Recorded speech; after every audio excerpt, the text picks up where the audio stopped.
Здравствуйте, в эфире «Чегемская правда».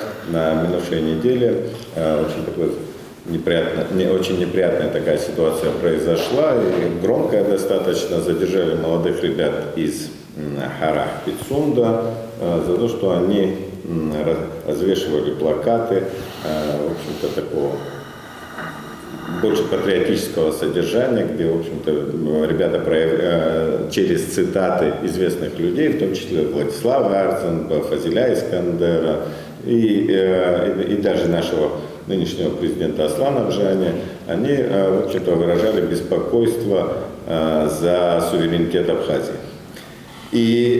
Но власти отреагировали по-своему, то есть их задерживал уголовный розыск, да, то есть это не патрульно-постовая служба какая-то, а уголовный розыск, да, потом держали 6 часов, выписали штраф, не знали, что вписать, в принципе, вписали мелкое хулиганство.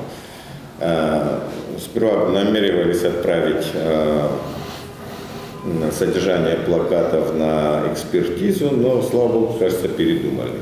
А то, наверное, из этого мелкого хулиганства кто-то решил бы еще дальше взять под козырек и там превратить это дело в уголовное. В общем-то, такое затяжное вступление мое. Мы сегодня будем об этом говорить на эту тему с людьми, которых, в общем-то, представлять не надо, но я, тем не менее, представлю. Это Ахрам Джани и Ливан Микха. Здравствуйте. У меня, наверное, первый вопрос. Очень много говорят о Пицунде, да, там у нас там и министр иностранных дел как-то высказывался, что как-то они не так хорошо ведут себя. И я слышал, что и в президентской администрации недовольны, там, судя по всему, теперь за ними глаз да глаз спецслужбы, иначе, в общем-то, мало кто их там в 4 утра вот так на такую поисковую операцию по ним проводил бы, да, но вроде такая небольшая группа, да, там за ними не стоит ни одна политическая сила, в общем-то, и они сами, собственно, дистанцируются от этого, да, то есть молодые ребята, они, в общем-то, их нельзя в таком классическом варианте назвать такой силой. Сила у нас это такая парни с улицы, которые там штурманут президентский дворец, сломают окна, двери вынесут и переночуют на диване президента, да, вот это сила, да, ну а эти люди такие рафинированные интеллигенты, ну вот такая боязнь по их поводу. Почему вот так происходит? Почему их боятся? Прежде чем я на этот вопрос отвечу, вот чуть-чуть по поводу сути претензий, скажем, правоохранителей к этой молодым людям. Я не думаю, что сам факт развешивания этих баннеров вообще мог вызвать какой-то интерес правоохранителей, потому что у нас по городу сотни плакатов висят с призывами там различного характера, там не паркуйте машину, продается имущество там, и так далее, и так далее. Я не думаю, что все эти плакаты как-то зарегистрированы в муниципалитете. То есть они тоже могли быть в неположенных местах развешаны, но это не вызывает интереса. В таком случае внимание правоохранителей привлекла не форма, а содержание. То есть сама суть вот этих призывов, которые написала молодежь. А призывы, то есть совершенно очевидно социально-политического характера. То есть именно вот эта часть их воззвания связана с несправедливостью, как им кажется, и как мне тоже кажется, некоторых решений, планов и проектов правительства. Политическая неудовлетворенность их и вызвала вот такой вот повышенный интерес правоохранителей. Именно по политическим мотивам они были задержаны. И очень странно, что им инкриминировали мелкое хулиганство. Там нет мелкого хулиганства, они не представляют угрозу для общества. А может, наоборот, они борются с теми, кто представляет угрозу для общества. Что касается вот этого страха, мне кажется, это очень похоже на тот страх, который присутствовал в обкоме Компартии Грузии перед блестящим молодежи Абхазии 70-х, 80-х годов, которые составляли вообще ядро национально-освободительного движения. Я почему такую параллель провел? Сейчас я, по крайней мере, на мой взгляд, в повестке сегодняшнего руководства Абхазии практически ничего, кроме колониальных инициатив или полуколониальных инициатив, не вижу. То же самое в те годы Компартия Грузии, руководство Грузии продвигало и проповедовало здесь колониальную политику. Экономическую, культурную, социальную, языковую, какую хотите. И точно так же эта блестящая молодежь, ваши родители тех годов, они противостояли, они представляли другой фланг. Они боролись и защищали суверенные интересы Абхазии. И точно так же сегодня эта молодежь, вопреки этой колониальной повестке, я могу перечислить, там, продадим энергетику, там, отдадим Пицунду, сделаем так, чтобы иностранные граждане имели возможность приобретать собственность, вести здесь бизнес, ущемляя наш бизнес и так далее, и так далее. Вот эта молодежь противостоит вот этой вот колониальной повестке. И я не очень высокого мнения о политическом планировании сегодняшнего руководства, но там опытные люди, и они прекрасно поняли, что на сей раз им может противостоять не политическая какая-то сила или группа, или там какой-то политический истеблишмент. Им может противостоять вообще целое поколение. Потому что это поколение, которое мы с вами таким образом воспитали. Мы воспитали их вот на этих идеях суверенитета. Воспитали на том, что это очень дорого досталось. И это ценить надо, это защищать надо. Вот они защищают против тех, кто хочет оставить их ни с чем.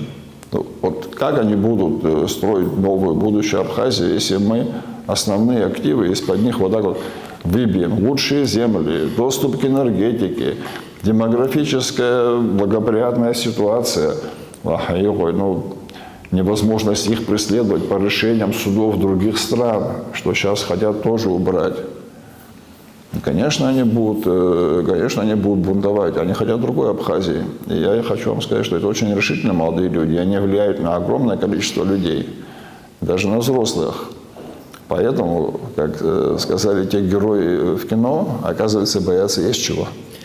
Но, мне кажется, здесь очень важно то, что вот так или иначе тема суверенитета, она как-то из уст, то есть восприятие властей, вот такое акцентирование, да, оно как-то не очень воспринимается, мне кажется. То есть если бы даже вот на этих плакатах были бы, тексты, они в принципе уже давно известные, да, там глаз привыкший, там ничего такого, в общем-то, нет. Даже, я думаю, если бы на этих плакатах «Да здравствует независимая суверенная Абхазия» было бы написано, то их тоже, наверное, взяли. Почему так получается, что вот эта тема суверенитета, она как-то сейчас вот как-то совсем уже неудобная стала? Мы о ней, власти наши как-то не очень об этом говорят. Больше говорят о экономике, что надо зарабатывать деньги, еще что-то. Ну, я считаю, что суверенитет – это такое неотъемлемое право абхазского народа, к которому наш народ стремился и боролся многие столетия. Особенно 20 век – это век борьбы за абхазский суверенитет. И вот Ах рассказал, что это поколение выросло уже в суверенной Абхазии, и для них эти ценности очевидны. Но я бы сказал, что и мы выросли в борьбе за абхазский суверенитет. Все в советский период, все восстания, можно так сказать, да, абхазского народа, вся борьба, она заключалась в получить свой суверенитет, потому что мы не были защищены, абхазцы не были защищены от экспансии. экономической, демографической, культурной. И суверенитет для нас являлся тем защитным, так сказать, оберегающим нас, наш народ, щитом, который бы сохранил нас как народ, как нацию. И сегодняшние действия наших молодых, мне кажется, это преемственность. Они показали, что они преемники той борьбы, которую начинали наши деды, продолжили наши отцы. Мы свою лепту внесли в эту преемственность. И вот теперь их мы передаем как бы живой факел борьбы за независимость, за свободу, за суверенитет. И я горд, что все-таки мы это сумели, что у нас есть эта прекрасная молодежь, которая может с гордостью нести этот факел свободы. И я бы сказал, что почему так власть прореагировала? Ну, я думаю, это хуже, для них хуже бомбы, хуже там теракта, наверное, потому что наша технократическая, так сказать, власть, которая думает только о своем животе, и вдруг появляется молодежь, которая думает о духовности, о нравственности, о ценностях, незыблемых ценностях. И они представляют опасность. Они представляют опасность, поэтому такая реакция, да, неадекватная реакция, просто неадекватная, за то, что молодежь вывешивает плакаты с давно известными цитатами и так далее, но которые являются нашим духовным стержнем для абхазского народа, это является для людей, которые думают только о своем животе, о том, как его набить и как преследовать личные только свои интересы. И они как бы хотят всех замазать этим, да, сказать, а все такие. Оказывается, не все. Есть много людей, и особенно наша молодежь, которые хотят жить идеями, которые пронес наш народ, столетиями пронес. И это, наверное, очень важно, что наш народ не перестает бороться за свои национальные интересы. Я вот, конечно, очень много там параллелей, это там и 78-й год, да, там по пацанам был, мне было сколько лет, 10, да, и я помню, как тогда ездили по городам, там, да, ночью тоже молодежь, студенты ездили, они там расклеивали листовки в Ткварчале, там, в Гаграх, в Пицунде и так далее. И я потом уже, как бы, будучи взрослым, то есть некоторые вот эти люди рассказывали, что да, их там бывало там задерживали милиционеры, кстати говоря, абхазской национальности, да, но они как-то им чисто по-абхазски говорили, слушайте, не делайте это сейчас, не стоит, то есть ограничивались вот таким как бы отеческим наставлением, да. Ну, это была все-таки такая советская система, Советский Союз со своей идеологией, со своей системой управления и так далее. И, то есть центр был далеко отсюда, точнее у нас там несколько переходных центров было. Но сейчас мы в свободной Абхазии живем. Что за необходимость? Вот для меня это дико. Вот дико звучит, да, когда молодых ребят, кстати говоря, очень образованных и так далее, закончивших, имеющих прекрасное образование, да, вот, и берут, они там ни в подворотне не сидят, не воруют, да, там их там в каких-то криминальные группы не входят. И главное, милиция знает, то есть вот у меня такое ощущение, что власть жалеет, что эти люди где-то не сопричастны каким-то таким, их не за что взять, да, и такой интерес, да, там спецслужбы, там кто только там ими не занимается, да, то есть И это вот в Абхазии, где мы назвали себя суверенная республика. Мне кажется, вот что-то не так происходит. Я вот недавно смотрел с нашей идеологией, да, наверное, у нас совсем поплыла идеология, да, то есть я вот смотрел недавно интервью президента, не интервью, там высказывание президента там на совещании там в администрации президента, где он говорил о том, что у нас немного населения живет, надо нам прибавить, то есть население, да, и как бы не толкаемся, да, же, ведь раньше вот столько-то жило, да, вот в соседнем Сочи, там он говорит, там, сколько там, 200 человек на квадратный метр, он почему-то сказал, хотя это квадратный километр, чуть ошибся, да, но... Ну да, там. Да. 2,5 миллиарда человек.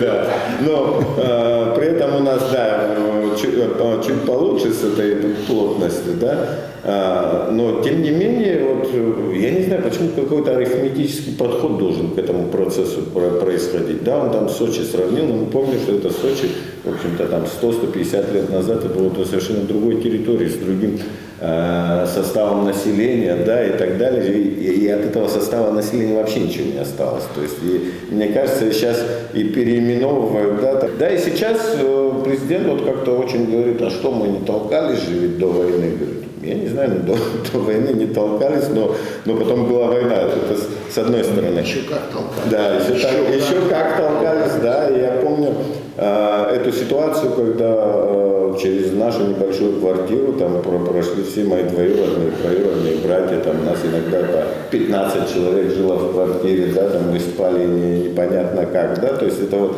абхазцы приезжали с деревни, то есть они не приезжали воровать там еще что-то, они приезжали учиться, там где-то работать и так далее. И это была проблемой, да, там с жильем, со всеми делами. То есть, с другой стороны, вот так как бы вольготно говорить о том, что давайте заселим, у нас много пустоши. Слушайте, Россия, он в Сочи сказал, но Россия 17 миллионов квадратных километров, да, и ни один руководитель как бы и мысли не допускает сказать, давайте у нас там за Уралом вообще пустота, да, там население очень малочисленное, мало населения, давайте их дружественными китайцами заселим, да, ну, то есть глупость. Почему мы должны говорить о том, что давайте заселим? Я думаю, ни одна страна так не говорит. Ну да, там есть прецеденты, там есть Австралия, Соединенные Штаты Америки, которые создавались как государство иммигрантов и так далее. Там другая философия, другая психология, уничтожили местное население, в итоге как бы сейчас совершенно другая идеология. Да, там. Но мы, в принципе, у нас это государство, омытое кровью, там, причем совсем недавно, да, и мы как бы говорим, что нет, главное в этой стране, чтобы вкусно было жить, и без разницы кому. Да, почему так происходит? Почему наша политическая элита оказалась намного в таком плане отстающей от вот этой молодежи? Я немножко знал, что вот этот вопрос задашь по поводу процентного состава населения. Ну, наверное, по поводу толкаться, это либо можно, наверное, более полно раскроет эту тему.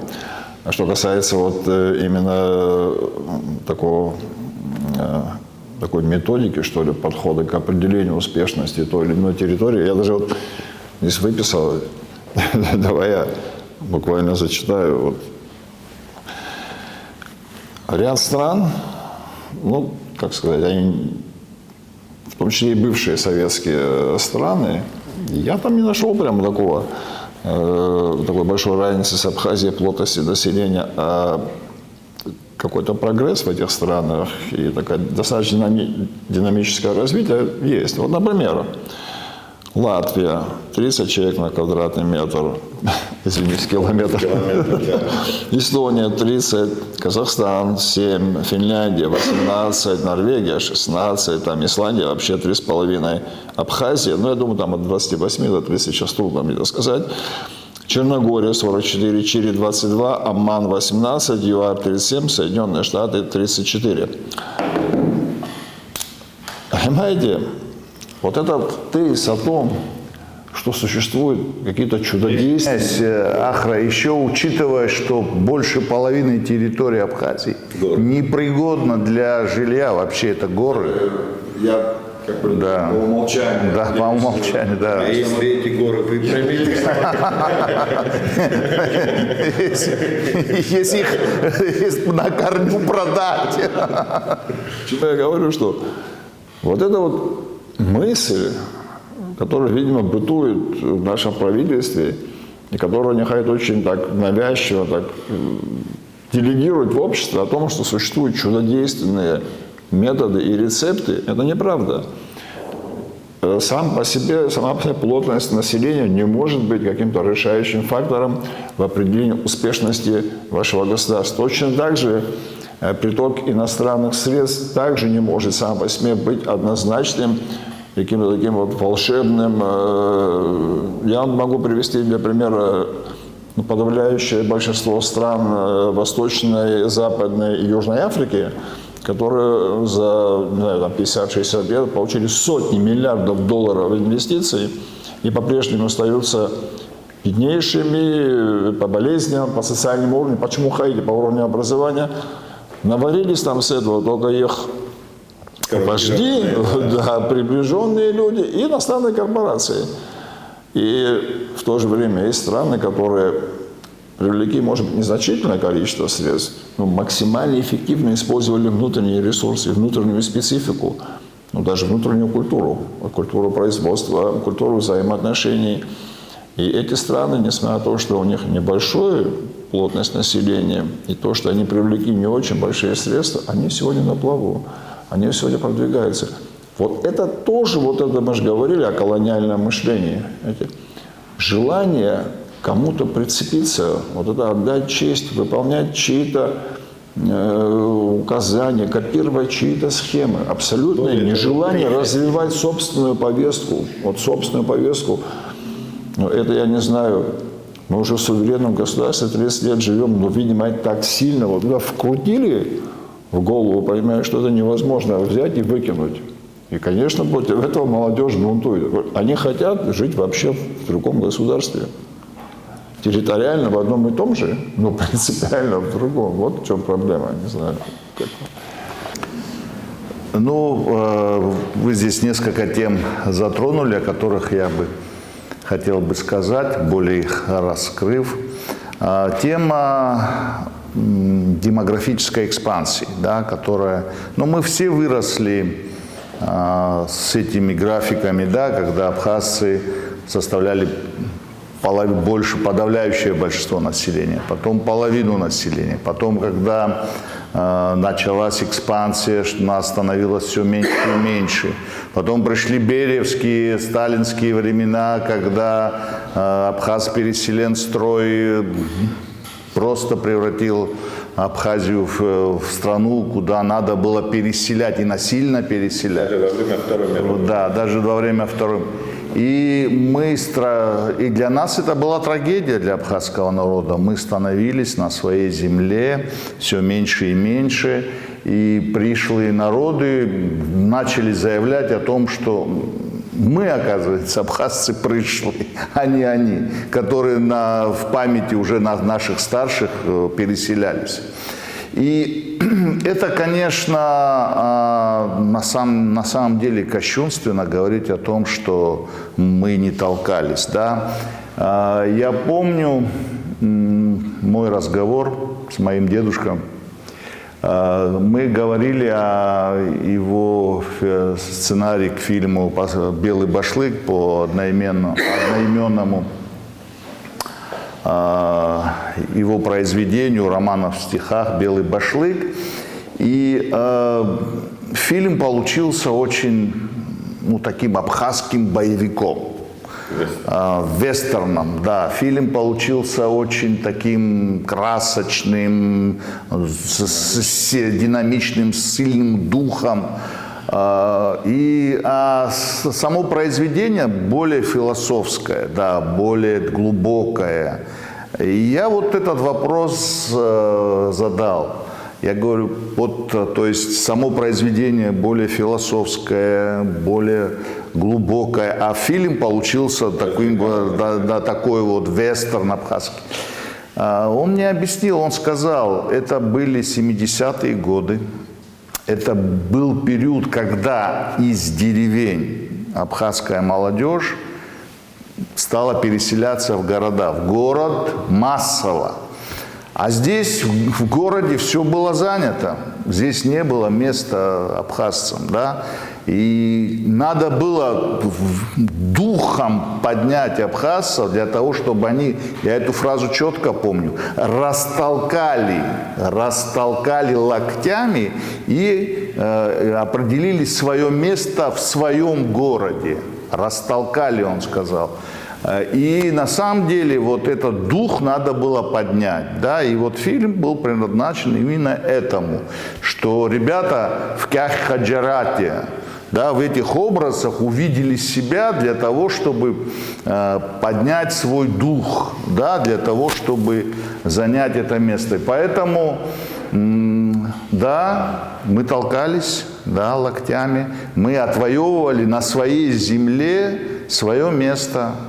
Поэтому, я думаю, это кощунственно говорить о том, что здесь у нас, оказывается, все вопросы национальные были решены. Да все было через бой, через битву. Нам не давали университет, нам где-то же результаты, значит, абхазского восстания 1978 года или там в 1964 году и так далее. Каждые 10 лет абхазцы восставали, чтобы, значит, добиться своих прав, которые нам не давали. А по поводу спортсменов, да, это все мы помним, когда наши выдающиеся спортсмены, чтобы пробиться, им предлагали: запишитесь грузинами, тогда мы вам откроем, значит, дорогу на Олимпиаду. То есть это все на самом деле представлять в таком виде, в котором представляет наш президент, это совершенно не так. Второе, что я хотел сказать, после Бериевского сталинского периода, когда уже первые секретари в Абхазии были абхазцы, естественно, такой открытой экспансии трудно было осуществить, и абхазцы уже, так сказать, могли постоять за свои права. И предлагались экономические проекты, да, там образовательные, вот ГИСХ, например, да, это из Кутаиси перевезли в Абхазию специально для того, чтобы с ними вместе, построив дома, профессорско-преподавательский состав перевести там и так далее, да. Экономические проекты, Ингургес там и так далее, под этим строились дома, перевозились люди, то есть создавали экономические проекты специально для того, чтобы совершить экспансию. То есть за всеми экономическими проектами, да, стоит экспансия таких крупных. Да, то есть ты не развиваешь местный бизнес, не даешь ему развиваться, ты предоставляешь условия для иностранного капитала для того, чтобы он совершил демографическую экспансию. Да. Предлагать нам экономические проекты вчерашнего дня, это значит предлагать, как правильно Ахра говорил, неразвитым странам, да, африканским, проекты, в которых мало прибавочного продукта, да, колониальные модели, да. Поэтому у нас прекрасная молодежь, мы можем развивать новые цифровые технологии, то есть мы IT-технологии, но для этого нужны образовательные центры, интеллектуальные центры. И поэтому я считаю, что тот вектор, который избран сегодняшней властью, он не ведет к развитию абхазского народа, не ведет. Это наоборот, этот вектор откидывает нас назад. И мне кажется, не только откидывает нас назад, но он закладывает мину замедленного действия. Он такой откровенно конфронтационный. Да. И здесь еще один момент я хотел бы сказать. Те проекты, которые, да, глобальные нам были предложены, да, Батуми и Сочи, так, если так сравнить. Что такое Батуми сегодня? Да, это красивая картинка, первая полоса, высокие отели, красивые отели. Но кто собственник? Отнюдь не местное население. Да, это турецкий бизнес, который совершил экспансию. Отодвинув местный бизнес от побережья, туда завозится рабочая сила из, значит, Турции, и весь добавочный, значит, продукт, все, значит, уходит, все заработанные деньги уходят в Турцию. Где развитие региона, где развитие народа? Сочи. Ну, Сочи, кто живет в Сочи, знает, что этот город вообще не приспособлен к жизни местного населения. Да? То есть там жить невозможно. Если окна твоего дома смотрят в окна другого дома, и у тебя нет вообще жизненного пространства, нигде парковаться, нигде в парк пойти с детьми там, и так далее, что везде все застраивается. И сочинцы говорят о том, что мы хотим ездить в Абхазию отдыхать. Как у вас хорошо, мы отдыхаем от этого урбанистского ада. Да, то есть они говорят, у вас рай, сохраните это рай. Не сделайте так, чтобы вас застроили и вам не дали жить в своей стране. То есть их опыт отнюдь не положительный, отрицательный опыт, да, нам навязывается как эта вот картинка, которая, значит, должна быть привлекательна для местных. Да, картинка привлекательна, наверное, для отдыхающих, которые там неделю поживут, и то в море купаться не могут. В рестораны толкаются, везде толчья. То есть, понимаешь, вот эти все... Экскурсии в Абхазии, отдушина ихняя. Поэтому я думаю, что мы должны говорить сегодня об инфраструктурных, институциональных реформах. Это первым долгом, потому что если, это уже доказано, это научно доказанный тезис, что если в стране коррупция в огромных масштабах, если в стране преступность, если в стране нету единой финансовой структуры, банковской нормальной, что эти инвестиции не приносят пользу местному населению. Вот не приносит. То есть это ни государству, ни местному населению. То есть без институциональных реформ, преобразований, это фактически дать заработать иностранному капиталу за счет наших ресурсов. Фактически, что было написано на этих плакатах, если одной фразой? Мы не дадим продать свою страну. Вот что они там написали, эти ребята. И вот то, что Ливан про Сочи сказал, сейчас же тема идет нашей архитектуры, да, нашего, вот я хочу два слова сказать. Так получилось, что Сухум, Гудаута, Гагра, на мой взгляд, это жемчужина архитектуры при Черноморье.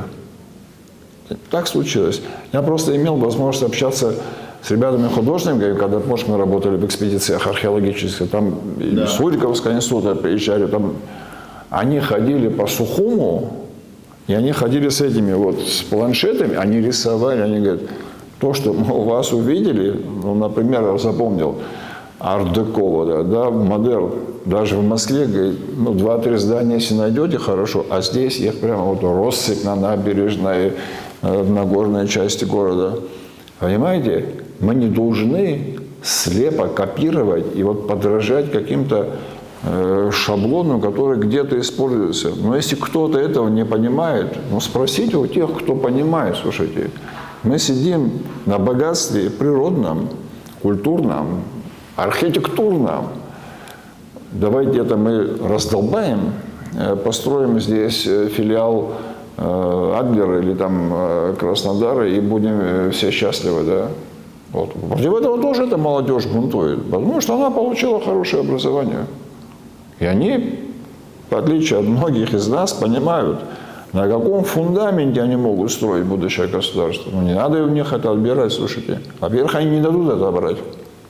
Это, как я понял, это не те люди, которых можно там в чем-то переубедить. Они хорошо образованные, они прекрасно аргументируют свои мысли, они упорные, потому что их родители такие были, и они своего добьются.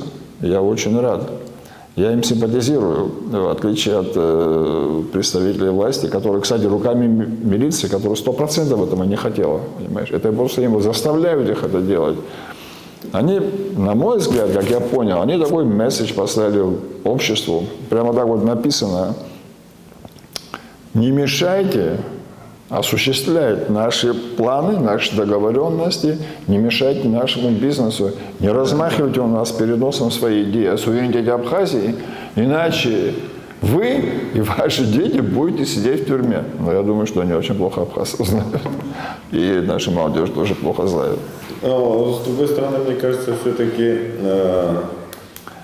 власть при этом она как-то вот относится ко всем этим движениям. Ну да, неприятности, неудобства, это что там вот молодежные движения, что разные политические оппозиционные группы говорят, что общественность говорит.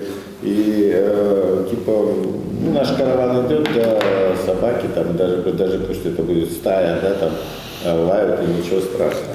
Да, мне кажется, вот тенденция такая, что это, наверное, началось, наверное, с энергетики, да, вот когда вот этот кризис энергетический был, надо было обязательно продать. Мне казалось, что вот власть, она как-то передумает, да, ну сейчас там апартаменты пошли, потом вот как-то очень вольготно давайте вот заселим 200-300 тысяч, да, то есть, ну, знаешь, у меня такое ощущение, как будто бы якобы Гургибашвили встал со своей могилы, да, и опять написал манифест, да, там, типа, с кем заселить Абхазию, да, и, то есть, абсолютное, как бы, неприятие вот этого общественного мнения, и не только неприятие, но еще, как бы, нереагирование на это общественное мнение.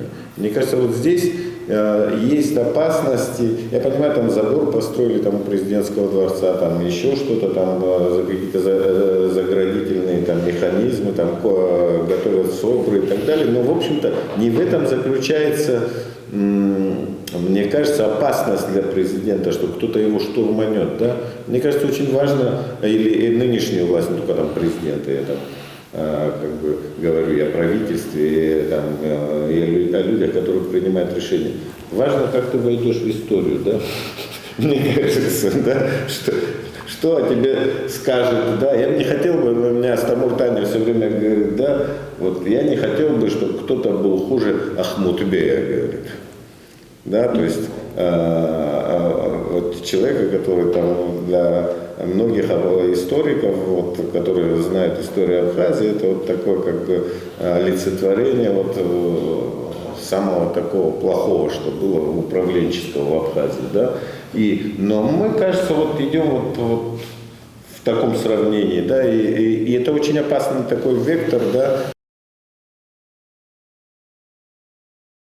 Мы подняли это об ответственности, да, тех лиц, которые сегодня, не думая, да, о патриотизме, о национальных интересах, выполняют чей-то приказ бездумно. И здесь это очень серьезная тема, потому что если взять, да, там, сталинский период, когда совершались репрессии в Абхазии, да, и когда, значит, абхазский народ фактически был приговорен к тому, чтобы, да, лучшие сыны, значит, Абхазии в застенках томились, там абхазцам не давали работать, да, до должностей, а практически в Сухуми абхазцев не было. Но в этих репрессиях масса, то есть абхазцы сами не принимали участие. Были единицы, которые служили той власти там, и так далее, которые все-таки получили осуждение потом, да, в народе. А здесь есть такая, спор, коллективная и личная ответственность, да. Я думаю, каждый должен для себя определить, что это и личная ответственность каждого человека, личная ответственность, потому что потом свалить это на коллективную ответственность, я делал то, что все делают, там мне приказали, потому что так не получится. Все должны понимать, что они несут личную ответственность за свои действия, да, и прикрыться вот этим приказами и так далее не получится, потому что это наши национальные интересы. Это наши абхазские национальные интересы. Речь идет о нашей самоидентификации, да, мы должны самоидентифицироваться как народ, который, как нация, который борется за свои национальные интересы, да, за свои. Здесь я хотел бы сказать, что там, например, баски, да, какая коннотация? Это народ, который борется всегда за свои права, за свою нацию. Да. Я думаю, у абхазцев всегда такая коннотация. Народ, который борется, сражается и гибнет за свою нацию, за свой народ, за свою землю. И это наш крест, и поэтому все должны это понимать, что борьба абхазского народа за свое существование, за свой язык, за свою культуру, это длительный период, процесс, и никто не должен этому процессу, так сказать, мешать или останавливать. Все должны понимать, что наша борьба не закончилась, все процессы, процессы выживания нашего народа в глобальном мире продолжаются. Каждая эпоха свои вызовы, и поэтому мы перед очень жесткими вызовами стоим, и поэтому все отсидеться никому не удастся, да, сказать, что я не виноват, я выполняю чей-то приказ, или мне так сказали. Нет, каждый абхазец должен принять участие по совести в возрождении своего народа, в его судьбе. Я думаю, на этой ноте, то есть я хотел бы завершить цитатой, которая была вынесена на одном из плакатов, которые арестовали, да, и посчитали это мелким хулиганством, да. Слава богу, пока еще не уголовное преступление, но я думаю, тенденция похоже идет к этому. Это была фраза Искандера, и эта фраза звучит так: человек должен быть порядочным, и это осуществимо в любых условиях, при любой власти. Порядочность не предполагает героичности, она предполагает неучастие в подлости. Мне кажется, вот в нынешней ситуации, когда слишком много соблазнов, слишком много каких-то левых возможностей быстро обогатиться, да, мне кажется, наше самосохранение именно зависит, наверное, опять же, не от мускулов, не от каких-то денег. Наше самосохранение зависит от возможности оставаться людьми, быть порядочными.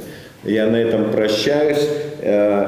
Сегодня мы начали говорить о молодежной организации Гарах Пицунда, точнее, почему она так не мила нынешней власти.